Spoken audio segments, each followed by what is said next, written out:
ഈ കൊല്ലാൻ ശ്രമിച്ചത് ഷായുടെ ആളുകൾ തന്നെയാണോ? ആഹാ, താൻ അതും ആലോചിച്ചോണ്ടിരിക്കുകയാണോ ഇപ്പോഴും? രാത്രി ഉറക്കമൊന്നുമില്ല എന്റെ മേനോൻ ചേട്ടാ. ഒരേ ഇരിപ്പും വിചാരമാ. ഇപ്പോഴാണെങ്കിൽ ഗോഡൌണും വീടും കൂടി വിറ്റ് കിട്ടുന്ന പണം കൊണ്ട് ഉള്ള കടം വീട്ടാം. കച്ചവടം നിർത്തണമെന്നല്ലേ ഉള്ളൂ. എന്നിട്ട് എന്ത് ചെയ്യാനാ? നാട്ടിലേക്ക് തന്നെ തിരിച്ചു പോകാന്നാ ഇവള് പറയുന്നത്. കമലെ, നീ ഇവിടെ നിന്നോടി. നീ എങ്ങും പോകണ്ട. എന്റെ അമ്മ നിന്നെ പൊന്നു പോലെ നോക്കിക്കോളൂ. എടാ രവി, കമലേ, വന്ന് ചോറുണ്ട്. ഓർമ്മ വെച്ച കാലം മുതൽ ഒരുമിച്ച് കഴിഞ്ഞ നമ്മുടെ മക്കൾ പിരിയേണ്ടി വരുമല്ലോ എന്ന് ഓർക്കുമ്പോ സഹിക്കുന്നില്ലടോ. നീ ഇതെന്താ കാണിക്കണേ? കണ്ണു കണ്ടൂടെ? ഇനി രണ്ടുപേരും വഴക്കുണ്ടാക്കാൻ തുടങ്ങി. അച്ഛനും അമ്മയ്ക്ക് ഇവൻ എന്ത് ചെയ്താൽ എന്താ? ഇട്ടുകൊടുക്ക് കഴുതയ്ക്ക് അടിപിടി കൂടാനുള്ള ആരോഗ്യം ഉണ്ടാവട്ടെ. നീ പോടാ മൊത്തക്കണ്ണ. നീ എന്താ വിളിച്ചേ?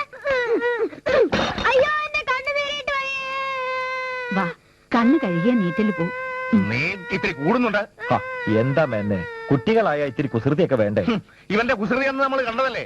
പിച്ചാത്തി നിവർത്തി പിടിച്ച് കഴുത്തറക്കാൻ നിൽക്കുന്നവന്റെ ഇടയിൽ കിടന്നായവന്റെ കളി. മോനെ, കഴിച്ചിട്ട് പോ. അവന് വേണ്ടേ കഴിക്കണ്ട, എന്തിനാ നിർബന്ധിക്കുന്നത്?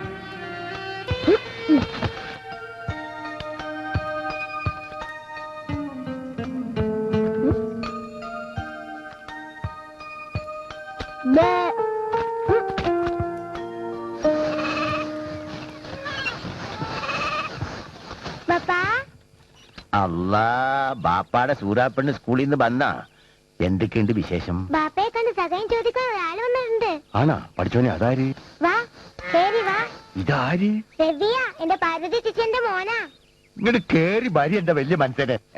നിങ്ങളെ കാണാൻ നമ്മള് കൊതിച്ചിരിക്കുന്നു.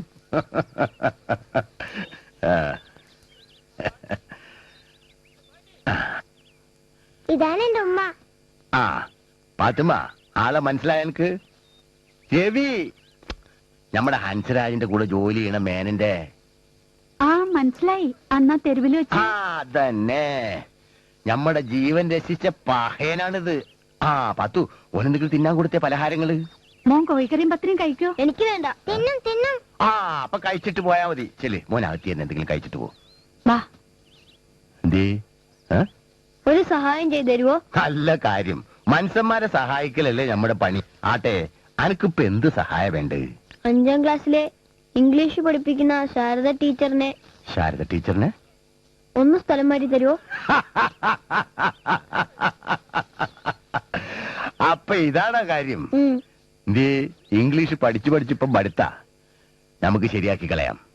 ഇനി വേറെ ആരെങ്കിലും ഉണ്ടോ മോന്റെ ലിസ്റ്റ് സ്ഥലം മാറ്റാൻ? വേണമെങ്കിൽ ആ സ്കൂൾ തന്നെ നമ്മക്കാണ് മാറ്റിക്കളയാം.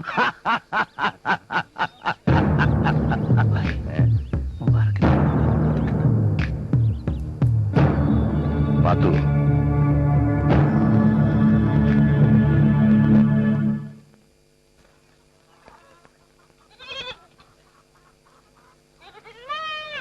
ആ, സുഹറ, മോള് രവിക്ക് കളിപ്പാട്ടങ്ങളൊക്കെ കാണിച്ചു കൊടുക്കി. ഉമ്മ ഇപ്പൊ വരാട്ടാ. ശരി ഉമ്മ. ആ, എന്റെ കുഞ്ഞു പൂച്ചേനും കുഞ്ഞുങ്ങളെയും കാണണോ? കാണണം. എന്നാ ബാ.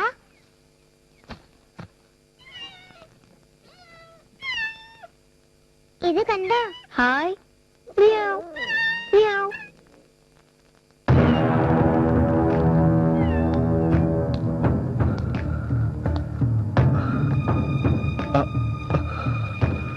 ഇല്ല ബായ്, എനിക്കൊരു അബദ്ധം പറ്റിപ്പോയതാ. ഇനി ഒരിക്കലും ഞാൻ ഇങ്ങനെ ഒന്നും ചെയ്യില്ല. പടച്ചോനെ ഓർത്ത് ബായ് എന്നെ രക്ഷിക്കണം. ജി ചെയ്ത പ്രവർത്തിക്ക് എന്റെ ഉയരാണ് എടുക്കേണ്ടത്. പക്ഷേ നമ്മളത് ചെയ്യണില്ല. നല്ല ബലമുള്ള കയ്യ്.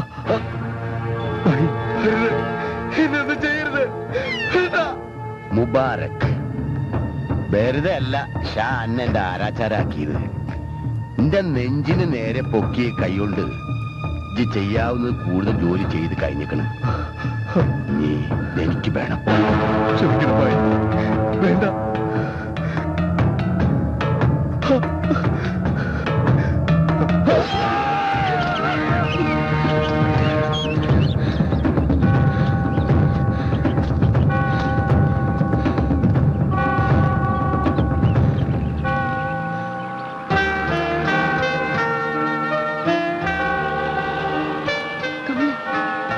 കമല,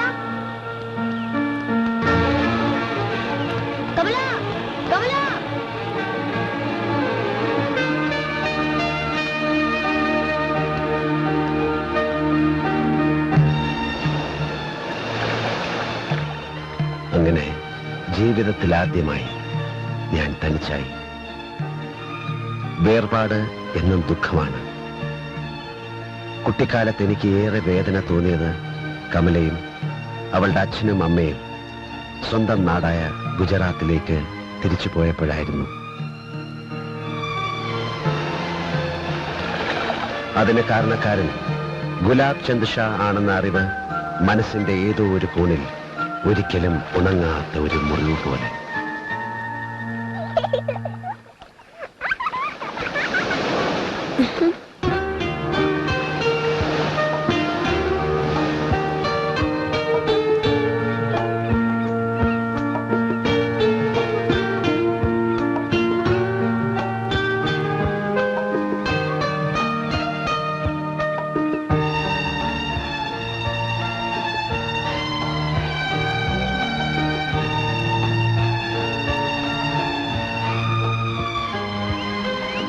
ഒരാൾക്ക് ഇഷ്ടമില്ലെങ്കിലും മഴ പെയ്യില്ലേ, വെയില് വരില്ലേ? അതുപോലെ കമലയും പോയി. തുറമുഖ യൂണിയൻ നേതാക്കളുടെ സ്വാർത്ഥ താല്പര്യങ്ങൾ തൊഴിലാളികളെ തൊഴിലില്ലായ്മയിലേക്കും തുറമുഖത്തെ നാശത്തിലേക്കും നയിച്ചു. നിരന്തരം ചലിച്ചുകൊണ്ടിരുന്ന തെരുവിന് തുറമുഖത്തിന്റെ സ്തംഭനാവസ്ഥയിൽ താളം തെറ്റി. പതിയെ പതിയെ എല്ലാം നിശ്ചലമായി. കുട്ടിക്കാലത്തെ ആ യാദൃച്ഛിക സംഭവം മൂലം സലിംബായും ഞാനും തമ്മിൽ ഊഷ്മളമായ ഒരു ബന്ധം വളർന്നു വന്നു. അദ്ദേഹത്തിൽ നിന്നും എനിക്ക് ലഭിച്ച തെരുവിന്റെ നന്മകൾ ഒരു പുതിയ തിരിച്ചറിവായി. എന്തിനേയും ഏതിനേയും നേരിടാനുള്ള കരുത്ത് ഞാൻ അറിയാതെ തന്നെ എന്നിൽ വന്നു ചേർന്നു. തൊഴിലാളികൾക്ക് വേണ്ടി സംസാരിക്കുവാൻ ബായി എന്നോട് ആവശ്യപ്പെട്ടപ്പോൾ എനിക്ക് നിഷേധിക്കുവാൻ കഴിഞ്ഞില്ല. ഭായ് ഭായ് സലീം ഭായ്, മേസ്ത്രിയെയും തൊഴിലാളികളെയും ഇളക്കി വിടുന്നത് അവനാണ്. ഒരിക്കൽ ഞാൻ ശ്രമിച്ചതാണ്, അന്ന് അവൻ രക്ഷപ്പെട്ടു. എന്നെ തോൽപ്പിക്കാൻ കിട്ടുന്ന ഒരു അവസരവും അവൻ പാഴാക്കില്ല. I feel pity for you dad. ദുസ്വപ്നം കണ്ട് ഞെട്ടി ഉണർന്നിട്ടോ വെറുതെ ഭായി ഭായി എന്ന് നിലവിളിച്ചിട്ടോ ഒരു കാര്യമില്ല. എന്നെ മാറാ പർ ചോടിതോ. या तारा पर छोड़ी दीदा. अरे तारा में अकल छे तो क्या जायज तेसु हाथ बांधे नो बारिश. अरे मेरे प्यारे बेटे, जिंदगी में हर कदम सोच समझ कर उठाना है. ഞാൻ നന്നായി ആലോചിച്ചിട്ട് തന്നെയാ. അയാളെ ചുമ്മാ കയ്യും കെട്ടി നിന്നു തരില്ലെന്ന് എനിക്കും അറിയാം. എതിരാളിയെ ഒട്ടും ബലം കുറച്ച് കാണുന്നവനുമല്ല ഈ രമണിക്. പിന്നെ ഞാൻ എന്താ വേണമെന്നാ നീ പറയുന്നത്? നിങ്ങൾ ഡാഡിയും മോനും കൂടെ ഇങ്ങനെ രണ്ടു വഴിക്ക് ചിന്തിച്ചാലോ? നമുക്ക് ഒരുമിച്ച് ഒരു വഴിക്ക് നീങ്ങാന്നേ. സീ ഡാഡ്, ഇന്നത്തെ കമ്പ്യൂട്ടർ യുഗത്തിൽ ലക്ഷങ്ങൾ കൊണ്ട് കളിച്ചിട്ട് എന്ത് കാര്യം? നമുക്ക് കോടികൾ കൊണ്ട് കളിക്കാം. ഷിപ്പ്യാർഡിൽ ജോലിക്ക് അയക്കുന്ന കൂലിക്കാരിൽ നിന്നും ഈ നേതാക്കന്മാരെ കൊണ്ട് പിരിപ്പിക്കുന്ന 1.5 കമ്മീഷൻ, ചരക്ക് കയറ്റാൻ വരുന്ന ലോറിക്കാരിൽ നിന്നും പിരിക്കുന്ന 3/4 ചക്രത്തിന്റെ കപ്പം, ഇതുകൊണ്ടൊക്കെ എന്ത് നേടാൻ? നിങ്ങൾ എല്ലാവരും കൂടി ചേർന്നുണ്ടാക്കുന്ന ഒരു വർഷത്തെ സമ്പാദ്യം ഞാൻ ഒരൊറ്റ രാത്രി കൊണ്ടുണ്ടാക്കും. ഉണ്ടാക്കിക്കൊണ്ടിരിക്കുകയാണ്.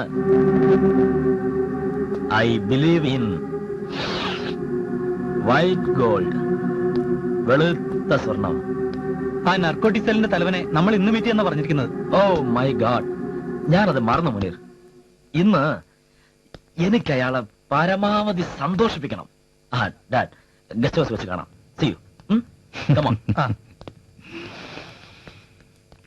അത് അവൻ ഇത്തിരി സ്പീഡ് കൂടുതലാ.